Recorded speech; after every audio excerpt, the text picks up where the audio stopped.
Análisis de la situación política en nuestro país. Ya hablamos acerca de las estructuras dentro del PSUV.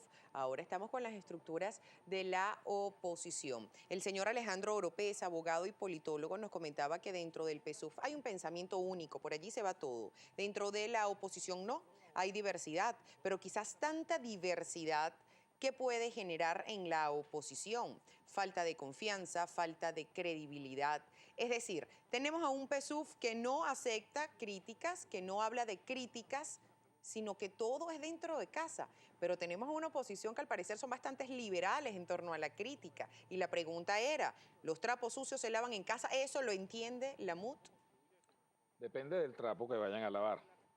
Hay trapos que necesariamente se tienen que lavar en casa, entre las personas que ensuciaron el trapo.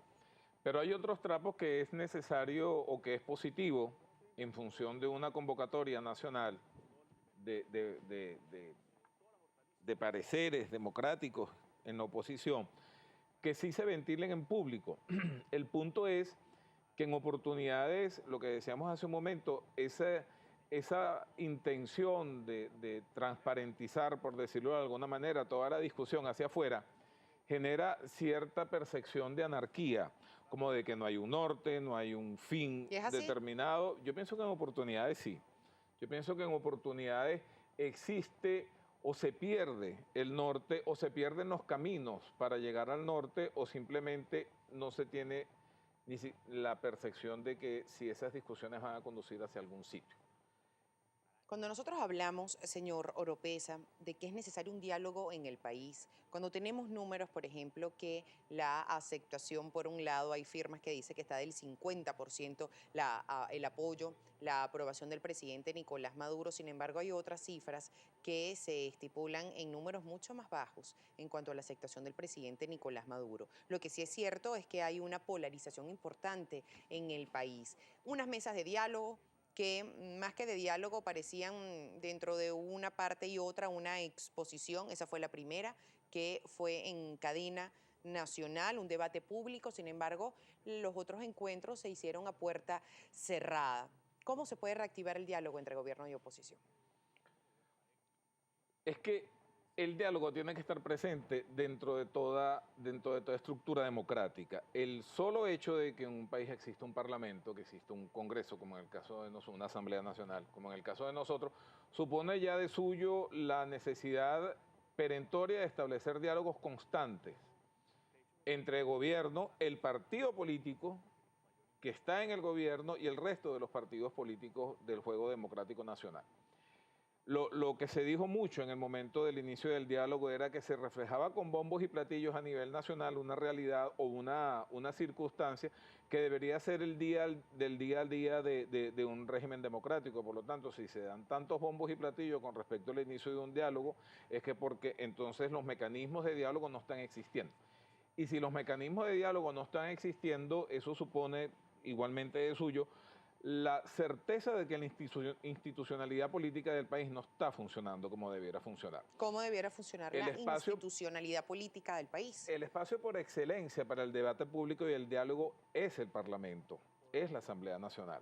Allí se hallan todos los partidos políticos elegidos y representados del pueblo en un foro en el cual se discuten, se acuerdan y se gestionan los asuntos públicos nacionales. Es decir, aquí no importa que hayan estos encuentros entre gobierno y oposición, si no hay una verdadera institucionalidad reflejada, por ejemplo, en la Asamblea Nacional. ¿No tiene validez entonces estos encuentros entre gobierno y oposición? Lo que pasa es que la institucionalidad se ha perdido. Entonces los espacios que deben de servir como puntos de confluencia de las opiniones nacionales no están funcionando. Entonces es necesario, fue necesario salir de los espacios institucionales públicos que se establecen en el aparato jurídico nacional para viabilizar un diálogo y un acuerdo entre gobierno y oposición, lo cual decía ya es absurdo, o sea, de que se rompan las líneas los canales de comunicación. Entonces hubo que salir de la institucionalidad pública a crear otra institucionalidad salvaguardada por veedores internacionales, de manera tal de que se pueda viabilizar, escuchar, decir, oír, reconocer al otro y sentar las bases de una posible negociación en función de hacer avanzar el país. Vimos por una parte la intencionalidad del gobierno ganando tiempo y vimos por otra parte una oposición tratando de conquistar espacios o de salvaguardar determinados elementos que bien pueden sustentar una percepción muy particular de los derechos humanos. Nosotros tenemos muchísima participación del público y lo queremos compartir con usted, señor Oropesa, y Gabriel tiene todos los detalles. Efectivamente, Carolina, muchísima participación de nuestra audiencia a través de nuestra cuenta en Twitter, @primera página para el profesor Oropesa. Le leemos algunas de ellas, profesor. Por ejemplo, @Ramón-1984, Ramón Santos, dice: para que un diálogo sea efectivo tiene que haber voluntad de ambos sectores y que no quede solo en palabras, sino que vaya más allá. Esto está ocurriendo en este momento en Venezuela, profesor. La intención en un principio fue esa. La intención fue crear un mecanismo a través del cual se pudiesen lograr acuerdos, por una parte, y por otra parte se pudiese reconocer al otro como contrincante, que no como enemigo, así que hay que destruir y hay que barrer de la faz de la tierra, sino que el solo hecho de sentarse en una mesa a escuchar por una parte, a decir por otra y a tratar de lograr acuerdos, no negociaciones, sino acuerdos al final de un camino muy inmediato, significaba pues una intencionalidad de reconocimiento y de construcción de posibilidades. No se trata de decir si es posible o si no es posible, si se puede alcanzar o no se puede alcanzar, es que tiene que alcanzarse.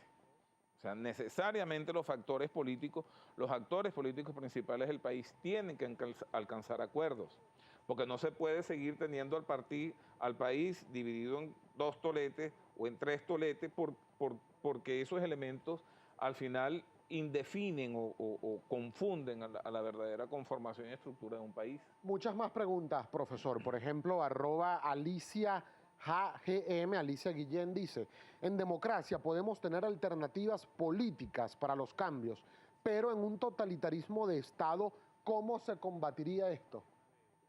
Con el diálogo. O sea, en Venezuela existen caminos de representatividad y de expresión de lo público, de la opinión y de las circunstancias a través de las cuales se puede expresar de manera concreta y efectiva la agenda social. Es decir, las problemáticas, el conjunto de demandas y de expectativas presentes en la sociedad. Yo acabo de llegar, tuve toda la semana pasada haciendo unos trabajos en Táchira con algunas alcaldías, y allá lo que veíamos era una gran voluntad de parte y parte para lograr acuerdos en función de la generación de una agenda social, y a través de esa agenda social se llamen a concurso a los diversos actores políticos con miras a lograr una satisfacción cierta de las problemáticas públicas. Y yo creo que ese es el camino a través del cual, porque la política no es otra cosa, entre otras muchas definiciones, pero la política no es otra cosa que el ejercicio del poder para construir viabilidad social. Ahora, profesor, analizando, por cierto, lo que está pasando con el liderazgo político en Venezuela, tanto del chavismo como de la oposición, hay reacciones al respecto. Por ejemplo, @Manuel Castillo A dice: considero que la Mesa de la Unidad Democrática caducó, ya hizo su trabajo, pero fracasó en los últimos meses. Tienen que abrir nuevas alternativas. ¿Cómo se abren nuevas alternativas políticas en el seno de la Mesa de la Unidad Democrática, profesor? En el fin de semana, Américo Martín escribió un artículo extraordinario en el Tal Cual, en el suplemento de Tal Cual, donde decía que la Mesa de la Unidad ha venido cumpliendo una labor a lo largo de estos meses, de estos años. Y la labor es la viabilización de acuerdos en la oposición. Si bien es cierto, se puede decir de que la Mesa de la Unidad debe renovar y debe refrescar un conjunto de estrategias políticas encaminadas a seguir aglutinando un grupo de partidos políticos, yo no pienso que sea tanto como decir de que ya cumplió su labor y tiene que desaparecer, etc.